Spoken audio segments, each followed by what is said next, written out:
साथियों, 1978 में बामसेफ जो मदर ऑर्गेनाइजेशन है, जो SC ST OBC and minority communities employees federation, ये जो संगठन 1978 में निर्माण हुआ, जिसका उद्देश्य है व्यवस्था परिवर्तन, और ये संगठन खास करके 3 लोगों ने बनाया।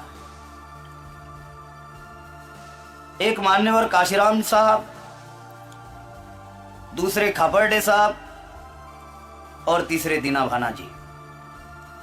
जब ये 3 लोगों ने संगठन बनाया, तब वामन मेश्राम साहब औरंगाबाद में मिलिंद विद्यालय में एजुकेशन ले रहे थे और बामसेफ संगठन के संपर्क में थे, क्योंकि मान्यवर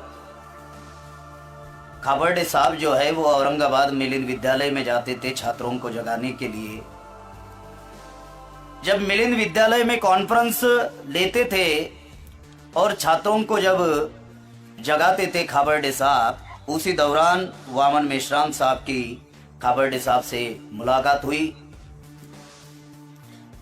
मछुआरा समंदर में जब जाल फेंकता है तो हजारों मछलियां उस जाल में आती है, लेकिन मछुआरा निर्धारित करता है कि किसको रखना है, किसको नहीं रखना है। उसी प्रकार से खापर्डे साहब ने, हजारों छात्रों ने खापर्डे साहब की बात को सुना, लेकिन उनमें से कुछ छात्र जो है खापर्डे साहब ने स्पॉटिंग किए। उनमें से एक वामन मेश्राम नाम के एक छात्र थे जो औरंगाबाद मिलिंद विद्यालय में पढ़ाई कर रहे थे, और 1978 से ही मेश्राम साहब बामसेफ के साथ में मिलजुल कर काम कर रहे थे। 1984 में जब मान्यवर काशीराम साहब ने जब बसपा बनाई, बहुजन समाज पार्टी, तब बामसेफ सिर्फ 14 राज्य में थी, 13 राज्य में थी और 114 जिलों में पूरे भारत में बामसेफ कार्यरत थी। 13 राज्य और 114 जिले 1984 में। और 1984 में ये नांदेड़ ऐतिहासिक भूमि है, सिख लोगों के लिए भी ऐतिहासिक भूमि है। और आज बामसेफ के जो राष्ट्रीय अध्यक्ष है वामन मेश्राम साहब, 1984 में इसी नांदेड़ BSNL में नौकरी कर रहे थे। तो 84 में बामसेफ सिर्फ 13 राज्य का संगठन था, 114 जिलों का संगठन था। खापर्डे साहब ने मेश्राम साहब के सामने प्रस्ताव रखा नौकरी छोड़ने का, और उस प्रस्ताव को मेश्राम साहब ने स्वीकारा और मेश्राम साहब ने 1984 में नौकरी छोड़ी। नौकरी छोड़ने के बाद वामन मेश्राम साहब ने अपनी जिंदगी का मकसद निर्धारित किया। पहला मकसद निर्धारित किया कि इस संगठन को देशव्यापी संगठन बनाऊंगा। तो 84 से लेकर उन्होंने जो लक्ष्य निर्धारित किया, निर्णय लिया, अपने जीवन का निर्णय लिया, क्योंकि कोई भी व्यक्ति जिंदगी में सफल नहीं होता, वही व्यक्ति जिंदगी में सफल होता है जब किसी भी काम को अपनी जिंदगी का मकसद बनाता है। कोई भी काम हो, ऐरा गैरा नब तो गैरा जीवन में सफल नहीं होते, ध्यान रखो। आप छात्र नौजवान हो, जो भी कार्य आप लोग करना चाहते हो वो उद्देश्य निर्धारित करना होगा। मेश्राम साहब ने, उन्होंने अपनी जिंदगी का लक्ष्य निर्धारित किया, उद्देश्य निर्धारित किया 1984 में कि मैं एक दिन एक रात बेवजह एक जगह पर नहीं रुकूंगा। एक दिन एक रात बेवजह मैं एक जगह पर नहीं रुकूंगा। ट्रेन में चलते रहे, बस में चले, ऑटो में चले, रेलवे स्टेशन पर जिंदगी बिताई, धर्मशालाओं में रहकर संगठन का काम बढ़ाया, सार्वजनिक जो शौचालय होते हैं वहां पे नहाना धोना कर संगठन का कारवा खड़ा किया।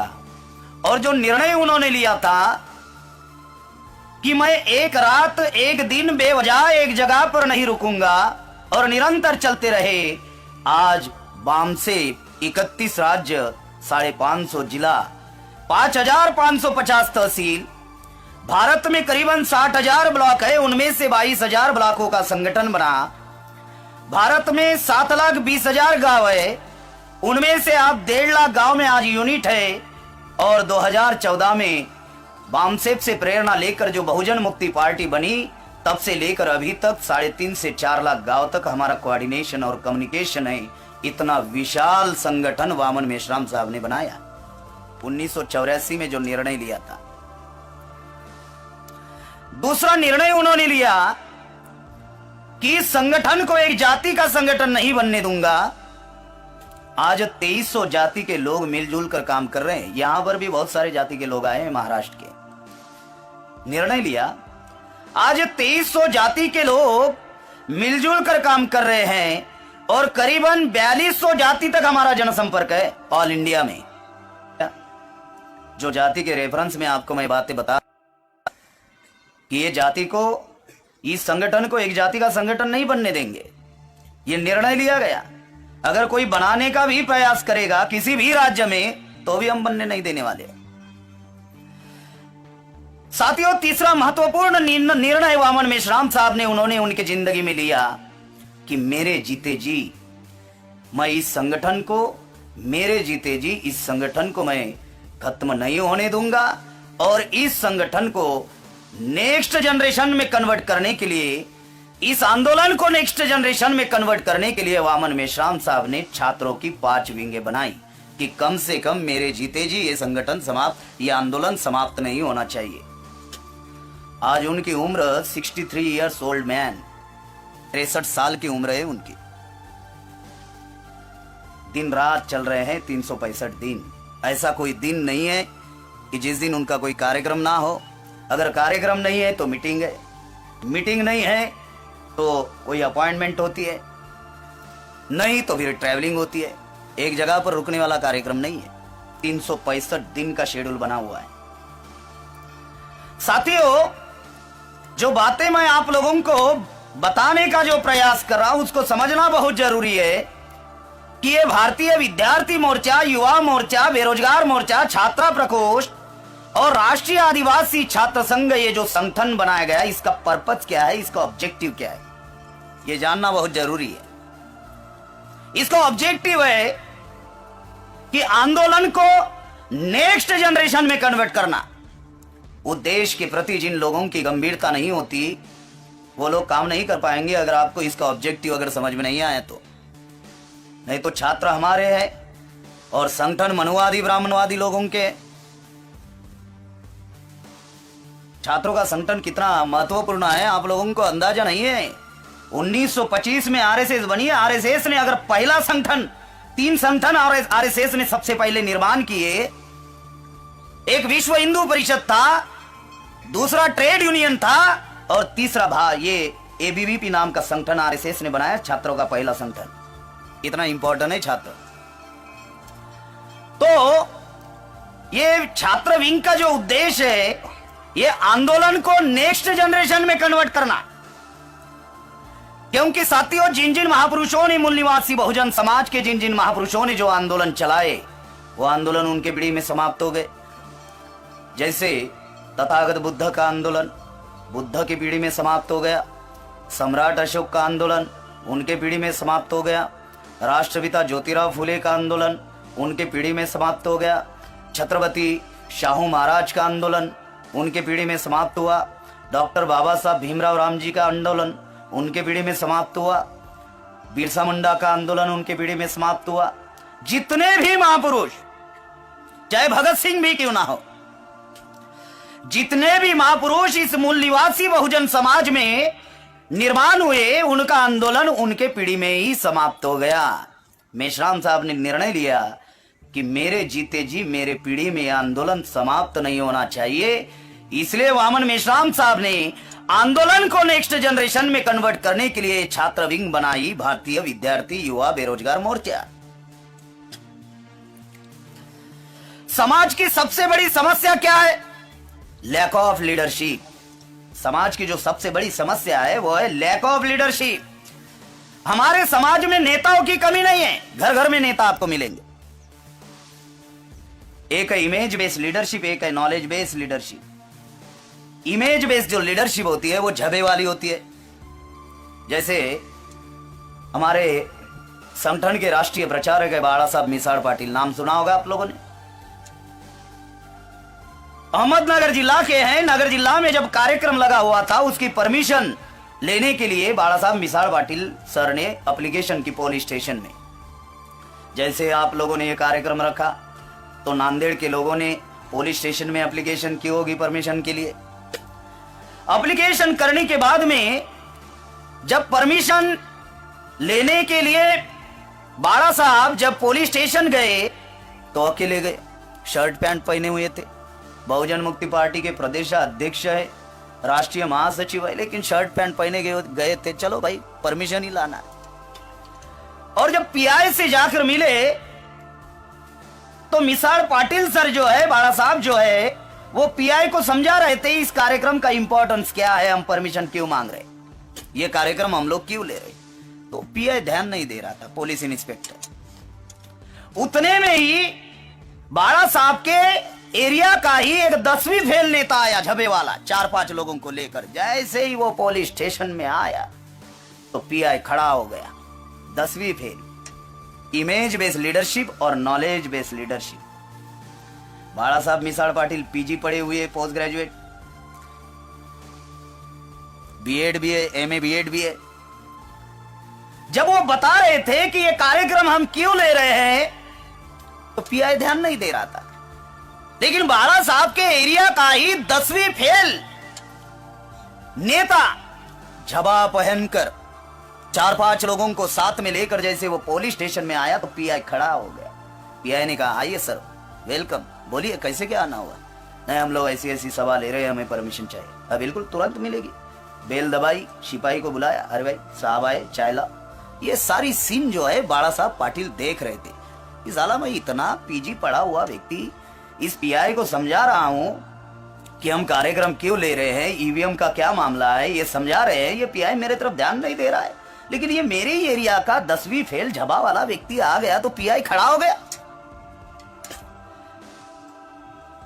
5 मिनट के अंदर उस झबे वाले नेता का काम हुआ, झबे वाला नेता चला गया। और फिर बाड़ा साहब मिसाड़ पाटिल ने वो पीआई को कहा कि बोले मैं आपको नॉलेज दे रहा था, आप मुझे सुन नहीं रहे थे। वो 10वीं फेल झबे वाला व्यक्ति आ गया, आप चेयर से खड़े हो गए, बोले मामला क्या है। तो ये इमेज बेस्ड लीडरशिप, जिनको डॉक्टर बाबा साहब अंबेडकर ने कहा कि पुनः करार की वजह से हमारे समाज में दलाल और भड़वे पैदा हुए। इमेज बेस्ड लीडरशिप को समाज अपना नेता मान रहा है। जो बातें आप लोगों को बता रहे हैं, समाज की सबसे बड़ी समस्या है लैक ऑफ लीडरशिप। समाज जिनको अपना नेता मानता है आज उनकी उम्र 60 के ऊपर है। चाहे मायावती हो, उनकी उम्र 60 के ऊपर है। चाहे मुलायम सिंह हो, उनकी उम्र 60 के ऊपर है। चाहे नीतीश कुमार हो, उनकी उम्र 60 के ऊपर है। जीताराम मांझी हो, रामविलास पासवान हो, लालू प्रसाद यादव हो, शरद यादव हो, शुभू सोरेन हो, अर्जुन मुंडा हो, शरद पवार हो, रामदास अठवले हो, प्रकाश आंबेडकर हो, जितने भी हमारे समाज के नेता हैं, उन सभी नेताओं की उम्र जो है वो 60 के ऊपर है। इसलिए मैं हर कार्यक्रमों में कहता हूं कि 10 साल बाद ये मरने के कगार पर आने वाले। 10 साल में आज अगर उनकी उम्र 60 के ऊपर है तो 10 साल बाद ये मरने के कगार पर आने वाले हैं। तो इस SC ST OBC माइनॉरिटी में लीडरशिप की बहुत बड़ी खाई निर्माण होने जा रही है। इसको कौन पूरा करेगा। और मैं पिछले 13 साल से संगठन में काम कर रहा हूं पूर्णकालीन प्रचारक के तौर पर। करीबन 32-33 राज्यों में मेरे कार्यक्रम हुए हैं और 288 जिला में अभी तक मेरे कार्यक्रम हुए हैं। मैं इनके औकात जानता हूं। इनके बेटों की राज्य संभालने की औकात नहीं, देश कहां से संभालेंगे। इनकी जो औकात है बेटों की, जितने भी नेताओं के नाम लिए, कुछ लोगों को लड़के हैं, कुछ को है नहीं, तो इनकी राज्य संभालने की औकात नहीं है, देश कहां से संभालेंगे। जो बातें आप लोगों को बताई जा रही, तो 10 साल में समाज में लैक ऑफ लीडरशिप की बहुत बड़ी खाई निर्माण होने वाली है। इसको पूरा कौन करेगा। समाज की सबसे बड़ी समस्या लैक ऑफ लीडरशिप की है। उस लैक ऑफ लीडरशिप को पूरा करने के लिए वामन मेश्राम साहब ने छात्र संघ बनाया एक, आंदोलन को नेक्स्ट जनरेशन में कन्वर्ट करना, और दूसरा समाज की समस्या लैक ऑफ लीडरशिप को है उसको पूरा करना। आज जो भी युवा यहाँ पर जितने भी छात्र नौजवान आए हैं, अगर उनकी उम्र 20 साल की है, अगर 10 साल अगर इस आंदोलन में हम लोग इन्वेस्ट करते 10 साल, तो जिसकी उम्र आज 20 साल की है, 10 साल में उसकी उम्र सिर्फ 30 साल की रहने वाली है। जिसकी उम्र 25 साल की है, 10 साल में उसकी उम्र सिर्फ 35 साल की रहने वाली है। जिनकी उम्र 30 साल की आज है, 10 साल में उनकी उम्र सिर्फ 40 साल की रहने वाली है। आप लोगों को पूरे विश्वास के साथ बचाया जा रहा है, आपको बूढ़े भी होने नहीं देंगे। भरी जवानी में इस देश के शासन करती जमात हम लोग बनने जा रहे हैं। भरी जवानी में जो बातें आपको बताई जा रही, ये छात्रों को इस्तेमाल करने के लिए ऑर्गेनाइजेशन नहीं बनाया। जिस प्रकार से छात्र हमारे होते हैं और संगठन मनु